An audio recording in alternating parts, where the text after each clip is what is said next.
데이터가 우리 눈앞에 펼쳐지기까지입니다. 빅데이터 키워드가 될 텐데요. 2010년에 비해 무려 40배 가까이 관심이 치솟은 이 빅데이터에 대해 사람들은 기술, 정보, 분석, 기업, 서비스 등 기술을 기반으로 한 사업의 서비스라는 인식이 강해 보입니다. 앞으로의 빅데이터의 새로운 전망에 대해 많은 기대가 되는데요. 빅데이터의 새로운 미래와 기회에 대해 김한도 미디어 컨설팅 팀장님께서 이야기를 해주시겠습니다. 네, 벌써 나와 계시네요. 김한도 팀장님은 오라클 성능관리 방법론의 저자로 2014년 정보화진흥원 빅데이터 자문위원 그리고 전 RTBS 본부장을 역임하고 현재 이디엄 컨설팅에서 팀장을 맡고 있습니다. 그럼 지금부터 김한도 팀장님께서 5번째 세션 발표를 진행해 주시겠습니다. 여러분 큰 박수로 맞아주시기 바랍니다.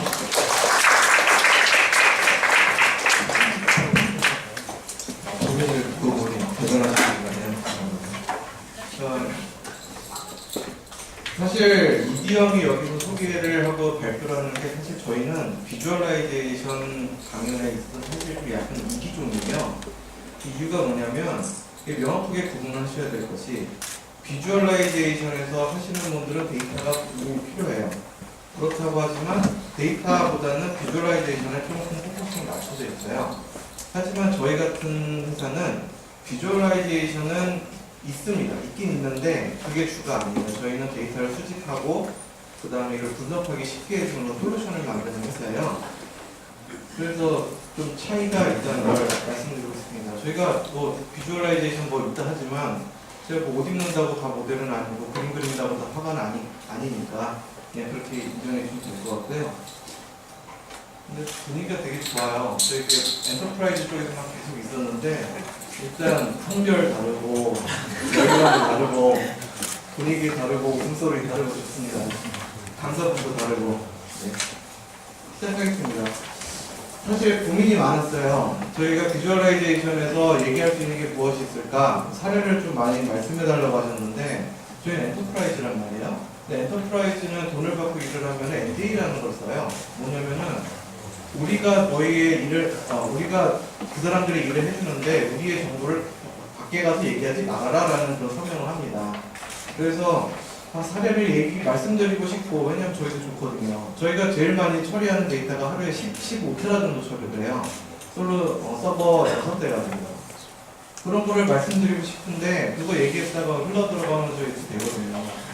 그래가지고 고민이 많습니다. 그래서 좀 개념적인 걸 말씀을 드리려고 했는데 마침 잘 됐어요. 왜냐하면 여러분들께서 앞에 발표하신 분들이 사례를 많이 설명해 주셨고 저는 좀 다른 각도에서 좀 보고 싶었는데 좀 될 것 같아요.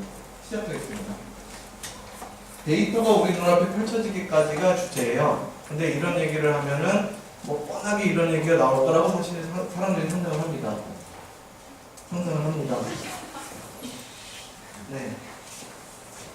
네, 수동이네요.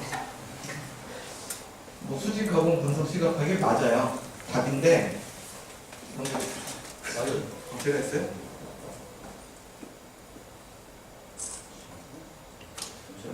기계치인가요?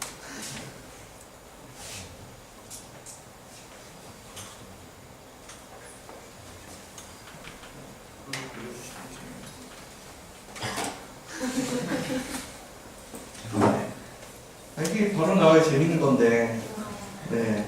그런 얘기를 하면 반응이 다 이래요. 그래가지고 저는 좀 얘기를 좀 들어보기로 마음을 먹었습니다.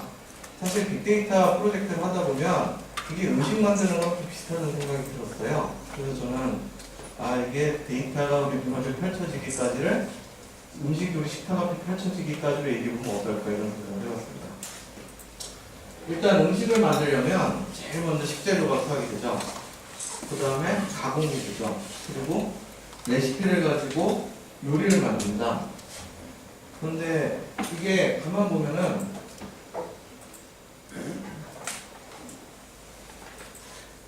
수집, 가공, 분석, 시각화 아까 나왔던 거랑 사실 비슷해요.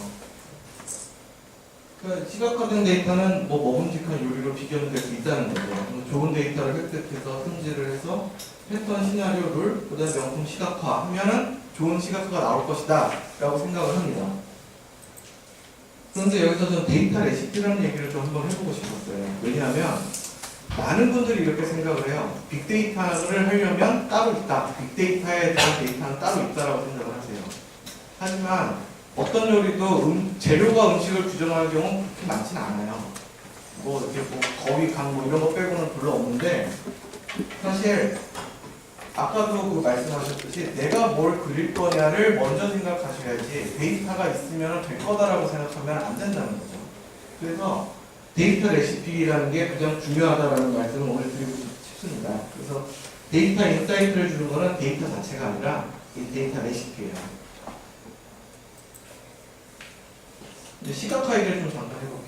이게 좀 초등학생 같은 그런 구분법인데 시각화를 두 개로 나눕니다. 뭘로 나눌까요? 움직이는 것과 움직이지 않는 것 이렇게 나눌게요. 일단 움직이는 것은 여기 이제 옆에 계신 뉴스젤리분들 굉장히 잘하실 거예요. 근데 이제 이분이 오셔가지고 뭔지도 몰라 그냥 나 200기가 데이터 있어. 그럼 지금 인포그래픽을 내놔. 이러면 유혈 사태가 벌어져요. 그러니까 뭘 할지를 모르는데 데이터만 있다고 되는 게 아니거든요. 그러니까 이게 데이터가 시각화가 되려면 정제가 좀 필요합니다. 어떤 식으로 내가 뭘 해야 될 거고 여기서 어떤 데이터를 뽑아낼 거고 그거에 관련된 데이터가 뭐가 있는지 다 뒤져보고 난 다음에 인포그래픽이 만들어지는 거죠. 그죠? 예쁜 분 나오는 건데 제가 나와서 반응이 그 다음에 움직이는 시각화는 이게 뭐 저희 회사 솔루션인데 뭐 저희가 하는 최대한의 비주얼이 이거예요. 굉장히 기억스러운 그런 비주얼인데 움직이는 시각화에서 필요한 건 뭐냐면 끊임없이 누군가가 데이터를 가공을 해줘야 된다는 거예요. 왜냐하면 아까는 정지해 있는 것도 누군가 가공을 해가지고 그렇게 된 거잖아요. 움직이는 것도 누군가 끊임없이 가공을 해줘야 돼요. 이게 BI라든가 뭐 이런 쪽의 솔루션들을 가면 2단에서는 굉장히 빨리빨리 돌아가는 솔루션들이 필요하다는 게 바로 그런 얘기입니다. 그리고 또 한 가지는 뭐 그 시각화가 결과일까 과정일까 한번 생각을 해봤어요. 그 만약에 정지해 있는 그림 같은 경우는 이건 결과에 가깝다라는 생각이 듭니다. 그러니까 어떤 데이터를 가지고 내가 이런 인사이트를 얻어서 이거를 움직이지 않는 거 딱 박았다, 난 자신 있어 라고 하면은 이거는 결과예요. 하지만 그 움직이고 있는 시각화에서는 결과일 수도 있고 과정일 수도 있어요. 결과라고 하면은 이렇게 큰 화면에 뭐 대통령이나 시장님들이 보시는 그런 화면에서 계속 돌아가는 것들이 결과가 될 수도 있겠지만 내가 뭔가를 하기 위해서 이 데이터가 어떤지 보려고도 한번 시각화를 해보는 게 이제 목적이 있는 거예요. 저희 솔루션의 시각화의 목적은 바로 여기에 있어요. 그래서 이 이름이 좀 어려운 이 데이빗 형님께서는 테드에서 이런 강좌를 하셨어요. 이게 굉장히 좋은 강좌니까 꼭 찾아보시기를 바래요. 이분이 이런 말을 해요. 가장 먼저 하는 얘기인데 우리는 대다수는 지나치게 많은 정보 때문에 버거워한대요. 근데 이걸 간단히 해결하려면 우리는 눈을 더 많이 사용하는 거라고 합니다. 그래서 정보를 시각화함으로써 패턴상의 의미 있는 관계, 그러니까 데이터 레시피를 알아낼 수 있다는 그런 얘기를 하시는 거예요. 이분은 그냥 저널리스트였어요. 이런 분이 이제 이런 얘기를 하는 게 굉장히 설득력이 있습니다. 결과물도 좋고요. 이게 이제 빅데이터나 BI 쪽의 전설이에요. 옛날 전해져 놓은 게 전설에 보여 같은 그런 얘기예요. 뭐냐면은 맥주와 기저귀와의 상관관계 얘기가 있단 말이에요. 들어보셨을 거예요. 뭐 안 들어보셨어도 뭐 그리 듣지는 않았어요. 이제 들어보셨으니까. 예. 어떤 뭐 월마트라고 알려져 있는 사실 월마트 아니고요. 조그마한 소매상이에요. 소매라 하더라도 우리 동네에 있는 큰 슈퍼마켓 정도 되는데 거기서 모든 품목에 대해서 그래프를 다 그려본 거예요. 얘네들. 진짜 노가다를 한 거죠.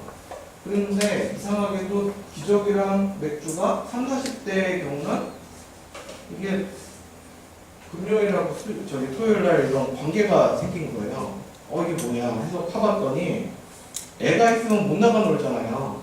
집에서 맥주 사더라도 야구 보고 축구 보고 하는 거예요. 그래서 이제 이걸 같이 놓고 이제 매출이 증가됐다는 그런 얘기가 돼서 BI가 떴다는 빅데이터가 어쨌다는지 이런 얘기가 시작이 된 건데 사실 그 얘기가 중요한 게 아니라 보면 알 수 있다는 거예요. 중요한 건 우리가 보면 알 수 있다는 거예요.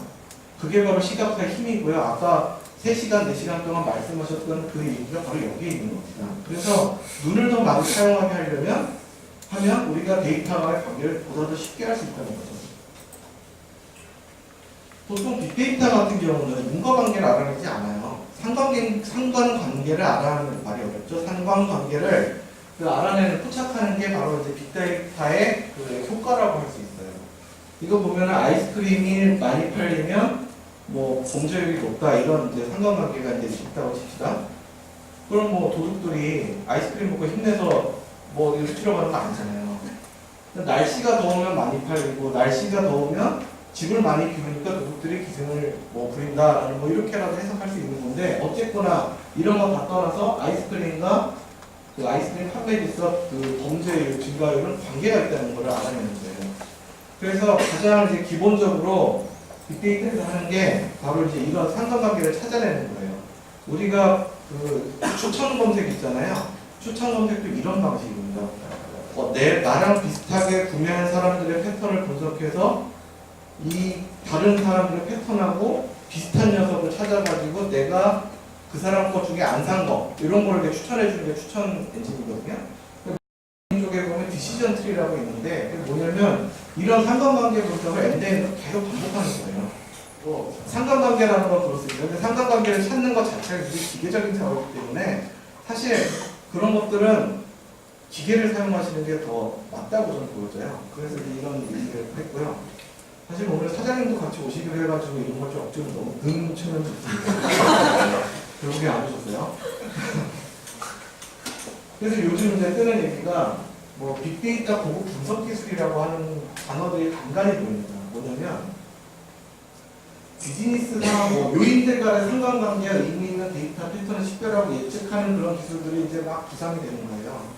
머신러닝, 딥러닝이 그래서 나오는 거예요. 왜냐하면 통계라고 하는 건 정규 분포, 이렇게 백급한 그 정규 분포를 기준으로 뭔가 만들어지는 건데 머신러닝은 뭐 베이지안 뭐 분석리 뭐 이런 게 막 있어요. 이거는 사실 통계 쪽에서 2단으로 취급이 됐던 거라고 하더라고요. 참고로 베이지안의 베이지는 목사고요.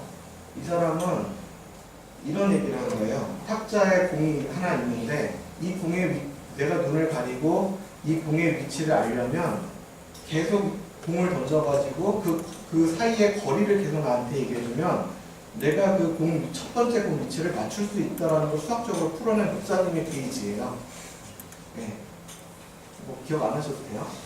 하여튼 뭐 그래서 이제 요즘은 우리가 빅데이터에서 뭘 알 수 있는 거는 뭘 알 수 있을까, 뭐 뭔가를 검증하자, 뭐 오차이를 몇 프로 이렇게 접근하는 게 아니라 데이터에서 뭔가 좋은 게 있을 거야라고 하고 접근을 한단 말이에요. 뭐가 있을지도 모르고 이게 어떻게 될지도 몰라요. 그렇기 때문에 그런 눈 감고 공 찾는 그런 짓을 하는 거죠. 그래서 머신러닝이라든가 하는 것들이 각광을 받는 거고 고급 분석 기술 이런 것들이 각광을 받는 거예요. 이렇게 한 100년 가면 이제 스카이넷이 나오죠.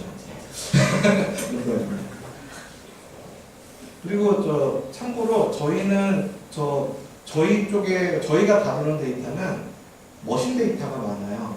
만약에 이 머신 데이터라는 개념이 궁금하시면 콜라보 아까 거기다가 질문을 남겨주세요. 이게 이제 좀 길어요. 길다는 얘기 하지 말고. 네, 그래서 이 공부 잘하게 생기신 분이 이제 이런 말씀을 하신 겁니다. 네. 그래서 이제 결론을 말씀드리면 데이터가 우리 눈앞에 펼쳐지기까지 수집, 가공, 분석, 시각화가 있는데 가공과 분석은 사실 뺑뺑뺑뺑뺑뺑 돌아요. 왜냐하면 데이터 레시피를 만들어야 되기 때문에. 그 데이터 레시피를 통해서 뭔가 만들어진 걸 가지고 뿌리기 위해서 이런 과정들이 필요한 거죠. 일단 여기는 이제 여기까지는 제가 이제 뭐 눈앞에 펼쳐지기까지에 대한 말씀이고 사족을 좀 붙이기로 했어요. 저는 이렇게 뱅글이다가 다리 붙이면 용이 될까 싶어가지고 용을 하나 넣었는데 일단은 저는 첫 번째로 질문 드리고 싶어요. 사실 빅데이터에 대해서 질문 굉장히 많이 하세요. 근데 빅데이터를 질문하시면서 잊고 계신 게 하나가 있어요. 목적이 뭔지 전혀 뭐 다시 물어보면 답이 안 와요. 목적이 뭔지를 알아야 돼요. 우리가 음식을 만들 때 목사님 같다. 우리가 음식을 만들 때요. 그 만드는 게 목적이 아니라 먹는 데 목적이 있어요. 그죠? 먹으려고 만들지 만들려고 만드는 게 아니잖아요. 지갑카드 보면은 예쁘게 만들려는 목적도 어느 정도 있겠지만 가장 중요한 거는 의미를 전달하기 위한 거예요. 의미를 전달하기 위해 비주얼라이제이션 시작하게 하는 거예요. 그냥 예쁘게만 하는 게 아니고. 그럼 빅데이터는? 빅데이터는 뭘 위해서 하느냐? 보통 인사이트를 얻으려고 시작을 해요. 근데 이제 인사이트 얻으려고 빅데이터 프로젝트를 시작하면 나중에 한두 달 지나면 이제 딱 꽂히는 것이 하드웨어예요. 이 인프라를 구축하는데 온 포커싱이 다 꽂혀요. 그래서 말씀드리고 싶은 게 데이터 레시피에 집중 좀 하십시오. 목적에 집중하십시오라는 말씀을 드리고 싶어요. 비주얼라이제이션도요. 예쁘게만 만드시려고 그러면 힘들어요. 사실 날고기는 예쁘게 만드시는 분들 많거든요. 그런데 남들이 보지 못한 이 데이터에서 남들이 보지 못한 거를 보고 이거를 갖다가 어떻게 남들이 보자마자 알 수 있게 해주는 거를 거기에 집중하시면은 사실 그게 목적인 거잖아요. 나의 인사이트를 그림 한 장으로 딱 표현하는 게 비주얼라이제이션이잖아요. 그러면 데이터에서 이런 데이터 레시피를 통해서 인사이트를 끄집어내야 된다는 거죠. 여기에 집중해야 된다는 거예요. 그러니까 뭐 빅데이터 하자 그러면은 사람들이 항상 그런 얘기를 해요. 아 이거 뭐 하도 뭐 분석가, 뭐 사이언티스트 뭐 이게 중요한 게 아니에요. 솔직히 기업에 있는 데이터에 대해서 제일 잘하시는 분은 기업에 있는 분들이 제일 잘하세요. 만약에 누군가가 제가 만약에 가서 컨설팅을 한다면 네가 하는 거가 뭐야 라고 끄집어내는데 전 집중하고 있어요. 왜냐하면 그분들이 더 잘하니까요. 그분들이 생각을 했어도 저보다 한 번은 더 했고 다뤄봤어도 하루 이틀은 더 다뤄봤기 때문에 그렇습니다. 그래서 인프라에 꽂히지 말라는 말씀을 드리고 싶어요. 음식 만들려고 우리가 칼이나 도마 직접 만들지 않잖아요. 어떤 운동선수가 마라토너가 있는데 뭐 밑창이랑 끈이랑 가죽 싸가지고 신발 만들고 뛰어보고 다시 만들고 이 짓 안 하잖아요. 뛰는 거에만 집중하잖아요. 빅데이터 플랫폼, 빅데이터 프로젝트나 비주얼라이제이션도 저는 그래야 된다고 생각을 합니다. 네. 그리고 깨알 같은 광고 하나. 저희 회사 지금은 로그프레스입니다. 저희는 수집부터 분석까지 올인원으로 되어 있고요. 그 다음에 세상에서 가장 빠릅니다. 뭐 스플렁크라고 하는 외상이 있는데 얘네보다 5배 빠르고요. 저희는 지금 통신사에서 하루에 10테라를 처리하고 있습니다. 네, 여기까지입니다.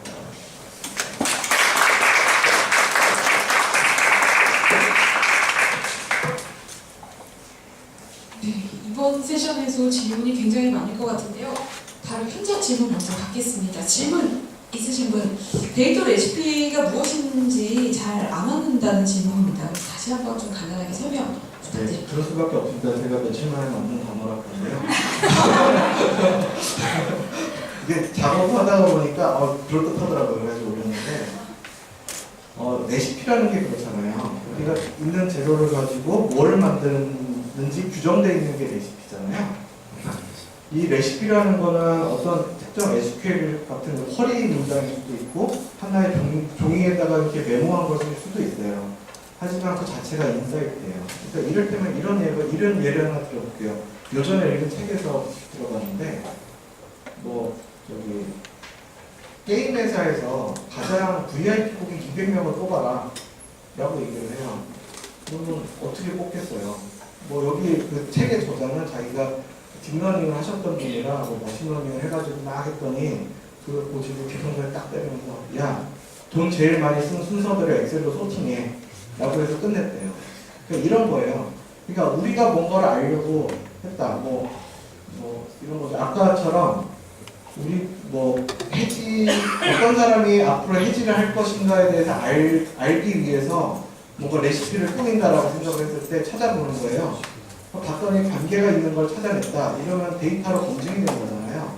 그러면 특정 단어를 그 서비스에다가 얘기했던 사람들, 서비스 센터에다가 얘기했던 사람들은 6개월 있다가 8개월 뻔하니까 이 사람들에 대해서 뭔가 프로모션을 해야겠다. 이런 생각까지 할 수 있잖아요. 이거를 메모로 적어도 레시피고, 커리 문장을 기계적으로 만들어도 레시피고, 프로그램으로도 만들어도 레시피고. 중요한 건 이 생각 자체예요. 이게 좀 개념적이라서 어려운데, 저 그냥 레시피 들고 나가려고 네, 그리고 콜라보 한 개 질문이 더 있고요. 더 없으면 제가 궁금한 아까워서 네, 하겠어요. 이걸 대답을 주실 수 있을지 제가 확신은 없지만은 리얼타임 빅데이터 분석과 이전 세션 수준 정도의 그 인포그래픽 시각화를 시간 딜레이 한계를 넘어서 그 두 마리 토끼를 다 잡을 수 있을까요? 라는 질문을 해주셨어요. 일단은 전 토끼는 안 했고요. 이게 다시 뭐요? 오버플로우 시간 딜레이가 무슨 의미인지는 모르겠는데요. 가능할 수도 있어요. 뭐냐면은 리얼타임 데이터 처리라고 하는 거는 지금 들어온 데이터에 대한 뭐 서머리라든가 데이터 레시피에 해당하는 결과값을 빨리 내주는 거예요. 이거는 제가 해봤기 때문에 저희 솔루션을 갖고 해봤기 때문에 된다고 말씀드릴 수 있고요. 만약에 이거를 아까 그 D3 같은 그런 그 비주얼라이제이션 오픈소스죠, 그거는? 아니면 BI 같은 솔루션들이 있으니까 이거를 같이 엮는다면 충분히 가능하고요. 현재도 그런 게 지금 되고 있어요. 그 BI 쪽의 영역은 엔터프라이즈 쪽에 많이 알고 있는 개념인데 이쪽에는 좋은 솔루션들이 많이 있습니다. 제가 궁금한 건 나중에 개인적으로 여쭤보겠습니다. 정리해달라는 거 아시나요? 네. 재미있는 이야기 해주신 이병 김학근 팀장님께 다시 한번 큰 박수 부탁드립니다.